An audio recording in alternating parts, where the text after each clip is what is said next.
Quintana Roo tiene una historia con una carga simbólica muy particular. Nació como estado con una clase política que tuvo que inventarse a sí misma. Hasta hoy, Quintana Roo ha tenido 10 gobernadores, 1 de transición y 9 electos constitucionalmente. David Gustavo Gutiérrez Ruiz, Jesús Martínez Ros, Pedro Joaquín Codwell, Miguel Borge Martín, Mario Ernesto Villanueva Madrid, Joaquín Ernesto Hendrix Díaz, Félix Arturo González Canto, Roberto Borge Angulo, Carlos Manuel Joaquín González y María Elena Hermelinda Lezama Espinosa, mejor conocida como Mara Lezama. Pero la historia política de Quintana Roo no se puede contar solo por nombres. Se tiene que contar por generaciones, por grupos, por traiciones, por omisiones y por el momento exacto en que el poder dejó de formar cuadros y empezó a reciclar operadores financieros. Quintana Roo pasó de tener gobernadores que abrieron brecha, que fundaron grupos, que crearon escuela política y que entendieron la construcción del Estado a una etapa donde el servicio público terminó convertido en una empresa de gobierno, una administración del erario con frivolidad corporativa, beneficio de grupo y lógica de negocios. Ahí está la fractura. Y esa fractura no empezó con Mara Lezama. Mara es la consecuencia visible, el síntoma, el rostro final de una cadena de errores, pactos y ambiciones que vienen de mucho tiempo atrás. Vamos a hacer historia. David Gustavo Gutiérrez Ruiz abrió el escenario político en un territorio que venía de funcionar casi como una delegación lejana del entonces Distrito Federal. No creó una gran generación política, pero permitió que muchos cuadros se formaran. Él entendió el poder desde una lógica empresarial y patrimonial, y los bienes que construyó o usufructó con inteligencia todavía son parte de esa lectura histórica. Después llegó Jesús Martínez Ros, Don Chucho, el primer gobernador electo. Él sí intentó incubar una clase política con raíces. Le dio espacio a gente de Quintana Roo, a gente de Cozumel, Isla Mujeres, Felipe Carrillo Puerto, Otompe Blanco, pero también trajo cuadros que hicieron historia como José Irabien, Jorge Rodríguez Carrillo, Joaquín González Castro y otros que se asentaron y forman parte del ADN político del Estado. Su error no fue prever su salida, fue permisivo, soltó controles que un gobernador no puede soltar. Y por eso luego vino Pedro Joaquín Codwell. Un hombre de dinastía política, de élite, con mirada nacional e internacional, no formó cuadros nuevos, dejó crecer a los que ya estaban incrustados desde el nacimiento del Estado, pero su gobierno tuvo letras importantes, programas sociales relevantes para Cancún como Nuevos Horizontes y obras básicas como luz y agua potable en comunidades rurales mayas que habían sido prácticamente olvidadas. Pedro Joaquín Codwell proyectó una imagen de Quintana Roo hacia afuera y quizás por eso muchos lo recuerdan con una gran nostalgia. Después llegó Miguel Borge Martín, un hombre serio, formal, demócrata, pero tibio en el ejercicio del poder. Creía en el pueblo, en las libertades de sus funcionarios y en una administración menos autoritaria. Durante su gobierno se abrió una brecha importante para la exportación agrícola. Productores mayas de Otompe Blanco y Felipe Carrillo Puerto aún recuerdan ese momento como una etapa de dividendos y actividad económica. Pero Miguel Borge fue incluso más permisivo que Jesús Martínez Ros, y esa permisividad permitió el ascenso de políticos muy avesados, entre ellos Mario Ernesto Villanueva Madrid. Villanueva pasó por la alcaldía de Cancún, llegó al Senado y después asumió la gubernatura. Y con él vino el primer gran quiebre político de Quintana Roo. Mario Villanueva hizo lo que ningún gobernador anterior había hecho con ese nivel de intensidad que, pues bueno, se le reconoce actualmente. Persiguió a quienes consideró opositores. A algunos los dañó económicamente, a otros físicamente y a otros más los encarceló. Era una época donde la función pública era terreno fértil para la especulación y para la fabricación de expedientes. Villanueva lo sabía y lo utilizó. Su gobierno nació de una política de rencor y terminó convertido en política de terror. Las historias de ese sexenio todavía horrorizan y no las cuentan extraños, las cuenta gente que estuvo cerca. Villanueva se creyó amo y señor de Quintana Roo. Su ambición lo llevó al absolutismo. Y su absolutismo abrió la puerta al siguiente capítulo. Joaquín Ernesto Hendrix Díaz, su tocayo. Hendrix llegó al poder con un sentimiento parecido más o menos como el de Mario Villanueva. Antes de ser gobernador, pues tampoco fue querido por buena parte de la clase política que estaba en funciones. Pero a diferencia de Mario Villanueva, no persiguió de la misma forma. Él hizo otra cosa, cerró la llave.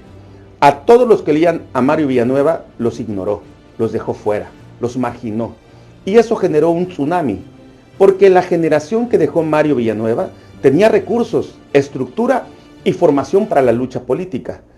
Hendrix, mientras tanto, soltó el control, delegó la administración, se distanció del PRI, permitió que el partido en el poder se debilitara y por eso su sexenio es recordado como el momento en que el PRI perdió el tercer distrito federal electoral y después perdió Benito Juárez, el municipio más importante de Quintana Roo, donde está Cancún.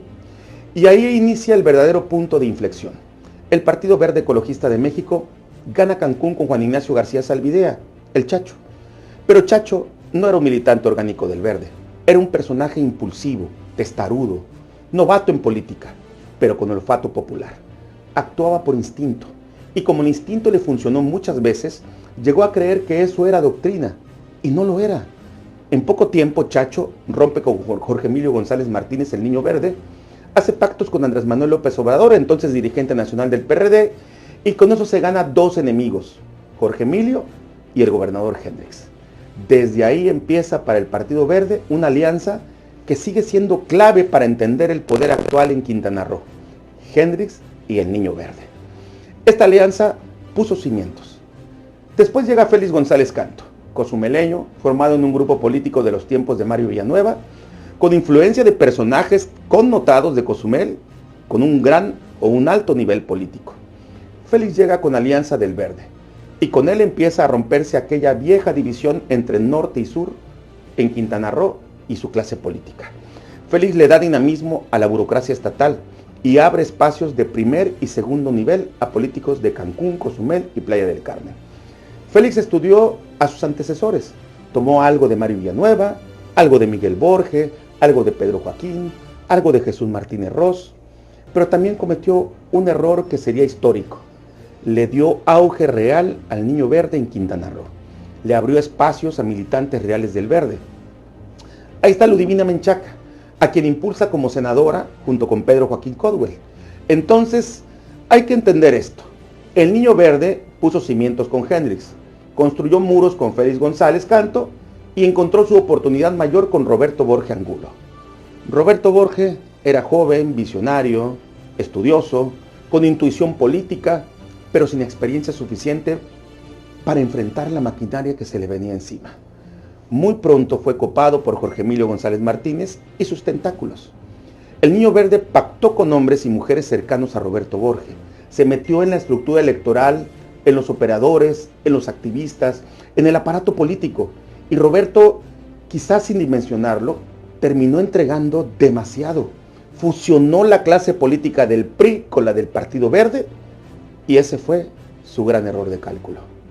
Y es que Roberto Borge creía que esa fusión le ayudaría a imponer a un sucesor y proyectarse a cargos federales, con la perspectiva de parecerse políticamente a su paisano Pedro Joaquín Caldwell. Pero en el pecado llevó la penitencia. El Niño Verde nunca lo vio como par, siempre le jugó dos caras. La señal más clara la tuvo Borge previo a las elecciones del 2012, cuando Jorge Emilio González Martínez negoció con Enrique Peña Nieto ser candidato de primera mayoría al Senado y llevar como compañero de fórmula al exgobernador Félix González. Roberto Borge no tenía ni un año gobernando y su supuesto aliado ya le había jugado chueco. El gobernador Borge tenía otros planes, pero Jorge Emilio y Félix se le adelantaron. Esa señal fue el principio del fin. El desenlace, pues, fue fatal. Roberto Borge pierde para el PRI la gobernatura de Quintana Roo, se la arrebata a Carlos Joaquín González y pues chequen la ecuación. Carlos Joaquín es hermano del exgobernador Pedro Joaquín Caldwell. Fue impulsado durante su campaña por Joaquín Hendrix Díaz, el exgobernador, quien es aliado además principal de Jorge Emilio González, el Niño Verde, y además es primo hermano de Félix González. Era lógico que el becerro en sacrificio fuera Roberto Borge. Carlos Joaquín llega al poder casi con la misma doctrina de Hendrix. No tenía interés, pues, de trascender. Lo motivó el orgullo de cobrarle factura a Roberto Borge, de quien recibió maltratos y afrentas durante su mandato. La administración de Carlos fue pasiva al principio, y cuando Andrés Manuel López Obrador gana la presidencia en el 2018, Joaquín González actúa con astucia, tiende puentes, pacta, garantiza acuerdos y prepara una transición sin contratiempos y no traiciona su palabra. Aquí surge el punto que marca esta videocolumna. Mara Lezama. María Elena Hermelinda Lezama Espinosa, conocida como Mara Lezama, no surge de una estructura política tradicional, surge como un producto de mercadotecnia. Primero fue adoptada por Jorge Emilio González Martínez, el Niño Verde, en una reunión la tarde del 8 de abril del 2016, cuando pactaron que ella renunciara a la candidatura de Morena a la alcaldía de Cancún para darle paso a Remberto Estrada. Esta tiene una fuente muy importante. A cambio, Jorge Emilio le había ofrecido apoyo incondicional para hacerla triunfar en 2018, aún sin saber que López Obrador ganaría la presidencia. Y entonces en 2018 Mara obtiene el respaldo de Carlos Joaquín a petición de Jorge Emilio y Joaquín Hendrix. Después, con la alianza del Partido Verde con Morena en 2019 y 2021, la convierten en su proyecto político para la gobernatura. Y aquí está el fondo de todo. Mara Lezama nunca ha gobernado realmente. En la alcaldía de Cancún gobernaban los operadores del Partido Verde, incondicionales de Jorge Emilio, los mismos que después fueron colocados en posiciones clave del gobierno estatal. El Niño Verde le instauró un esquema de poder donde ella sería el proyecto, la imagen, el rostro, la narrativa, la candidatura empacada para venderse como ascenso nacional. Pero una cosa es asumir la investidura y otra muy distinta es ejercer el poder. Así quedó, pues, el poder estructurado detrás de la investidura. Jorge Emilio a la cabeza, Joaquín Hendrix como su aliado histórico, Félix González como actor ocasional y operadores del Verde ocupando espacios decisivos. Ese es el gobierno real que tiene actualmente Quintana Roo desde el 2022. Mara Lezama transita en un gobierno donde no manda, no gobierna y no administra. Es una figura mediática construida con diseño artesanal, metida hasta el cuello en conflictos creados por quienes realmente deciden. Y por eso el título es claro: Quintana Roo, una mujer en el poder, los mismos hombres al mando. No se trata de cuestionar a una mujer por ser mujer, se trata de cuestionar si la dejan gobernar. Porque históricamente Quintana Roo ha tenido mujeres con peso real en el poder, incluso sin rendir protesta como gobernadoras. Ahí están Rosalía Yanetti, María Rubio, Rosario Ortiz, María Cristina Sangri y otras más, mujeres que fueron protagonistas en decisiones clave de distintos momentos políticos. El problema no es el género, el problema es la simulación. Quintana Roo hizo historia con su primera gobernadora, sí, pero esa historia puede terminar marcada por una contradicción brutal. La primera mujer que llegó a la gobernatura, pero no la primera mujer que realmente tuvo poder. Y esa es la tragedia política del momento, porque el viejo sistema no desapareció, se maquilló, cambió de rostro, cambió de discurso, cambió de siglas, pero no cambió de manos. En resumen, el PRI abrió la brecha. Villanueva impuso el terror, Hendrix soltó el partido, Félix le abrió las puertas al Verde, Roberto Borges entregó la estructura a Jorge Emilio, Carlos Joaquín pactó la transición con Andrés Manuel López Obrador y Mara Lezama terminó administrando una maquinaria que no construyó, no entiende y que tampoco controla. Ese es el juicio histórico. Quintana Roo pasó de gobernadores que con errores y aciertos fundaron una clase política a una etapa donde el poder dejó de formar cuadros y empezó a reciclar intereses.